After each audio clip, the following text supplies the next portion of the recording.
हर हर महादेव। हमारे चैनल पे आप सभी का स्वागत है। तो बिना तुलसी के भगवान तुम्हें वैकुंठ कैसे घुसने देगा, प्रवेश कैसे देगा?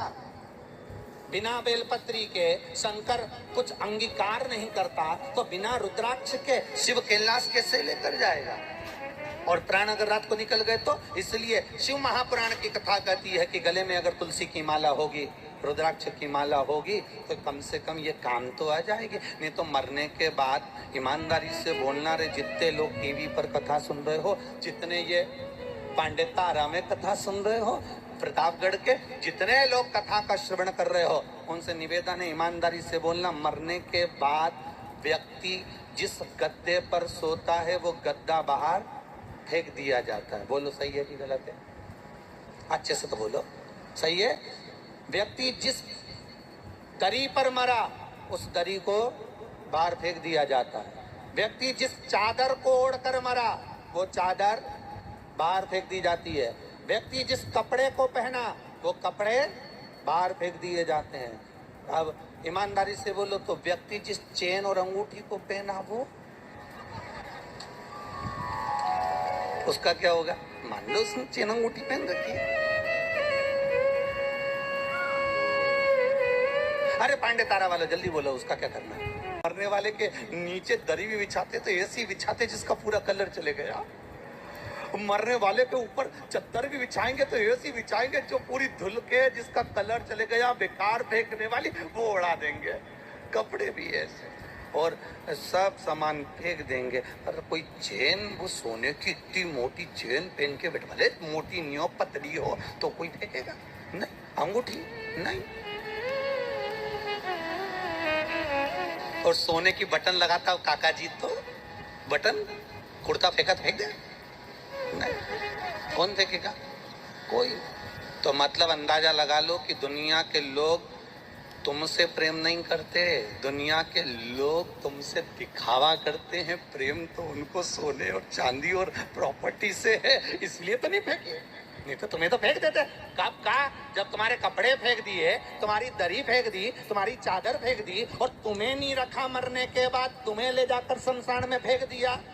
संभाल के तो केवल चेन अंगूठी रखी, संभाल के तो तुम्हारे आभूषण वगैरह रखे। तो फिर मतलब क्या है? दुनिया के लोग तुमसे कहाँ का प्रेम करते हैं? दुनिया के लोग तो केवल प्रेम करते हैं तुम्हारे धन और दौलत से, तुम्हारी संपदा से। जब व्यक्ति की गरीबी आती है ना, तो दुनिया के लोग सोचते हैं कहीं मांगने ना आ जाए। और दुनिया की जब अमीरी आती है तो दुनिया के लोग सोचते हैं कि ना जाने कहाँ टाका डालकर लेकर आया होगा। विचार करिए, संसार की इस दृष्टि को विचारिए जरा कि क्या दृष्टि है लोगों, क्यों? इसीलिए शिव महापुराण की कथा कहती है शंकर कहाँ रहते हैं? जम के बोलो, शमशान में। शिव शमशान में निवास करते हैं क्योंकि उनके ससुर दक्ष प्रजापति ने श्राप दिया था, हे शंकर मैं तुम्हें श्राप देता हूं कि तुम शमशान में निवास करोगे। शंकर भगवान बड़े खुश हुए, मेरे ससुर जैसा दुनिया में कोई ससुर नहीं होगा। प्लाट भी दिलाया तो ऐसी जगह जहां कोई कब्जा ही नहीं करेगा। इतनी सुंदर जगह पर मुझे रहने की व्यवस्था दे दी, वहां कौन कब्जा करने जाएगा?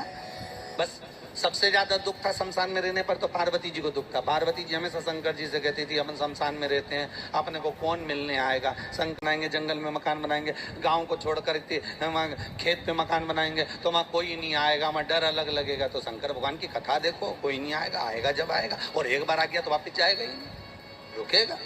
फिर क्या करे जाकर? कई लोग हमसे ही कहते हैं, अरे गुरुजी आपने वो आपका कुबेरेश्वर महादेव मंदिर बना रहे हो, गौशाला बना रहे हो, वृद्धाश्रम बना रहे हो, तो कहाँ जंगल में बना रहे हो? इसको बनाना था तो कहीं वृंदावन में बनाना था। बड़े बड़े महाराज वृंदावन में आश्रम बना रहे, बड़े बड़े महाराज हरिद्वार में बना रहे। तुम्हें पैसा खर्च करना था तो कहीं तीर्थ में करना था, ऐसी जगह जहाँ लोग आते जाते रुकते, कमरे में रुकते तो थोड़ा पैसा देते तो कमरे का खर्चा निकल जाता। तो हमने कहा हमने कुबेरेश्वर महादेव का मंदिर बनाया है, गौशाला बनाई है, वृद्धाश्रम बनाया है, वहां पर एंजॉय करने के लिए होटल नहीं बनाया कि आओ एसी के रूम में रुको और एंजॉय करो और चले जाओ। जिसको आना है वो शंकर जी के लिए आएगा, जिसको आना है वो गौ माता के लिए आएगा, जिसको आना है शंकर से मिलने के लिए आएगा। इसलिए कुबेर भंडारी का जो मंदिर सीहोर से 10 किलोमीटर दूर पर जंगल में जो बनाया जा रहा है, उसका कारण केवल इतना है कि यहाँ जो आएगा केवल शंभू के लिए आएगा, और जो शंकर के लिए आएगा तो कुबेर भंडारी उसके लिए खजाना खोल ही देगा, इसलिए उसको वहां बनाया। और सबसे ज्यादा धन्यवाद तो आपको दूंगा, जिन जिन लोगों ने उसमें सहयोग करा, दान का एक एक रुपया अगर आपने दिया है, अपन रहे ना रहे पर अपना दिया गया वो दान सत्कर्म कम से कम सही जगह लग तो गया। गौ माता में, वृद्धाश्रम में, उस मंदिर में सही जगह लग तो रहा है। इसकी प्रसन्नता होना चाहिए, इसकी प्रसन्नता।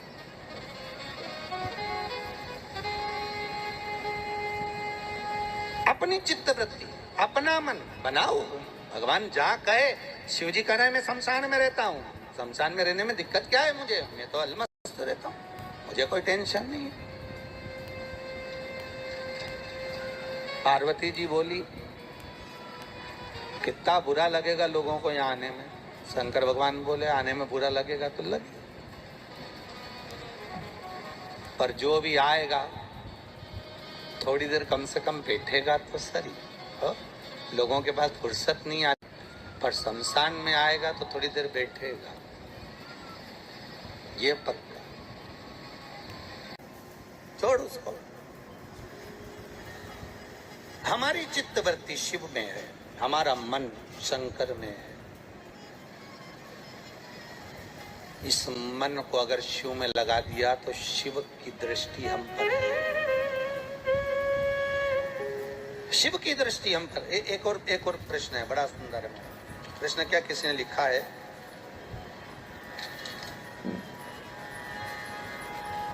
नीलम जी केसरवानी है, प्रतापगढ़ से आई हैं। हर हर महादेव। हमारे चैनल पे आप सभी का स्वागत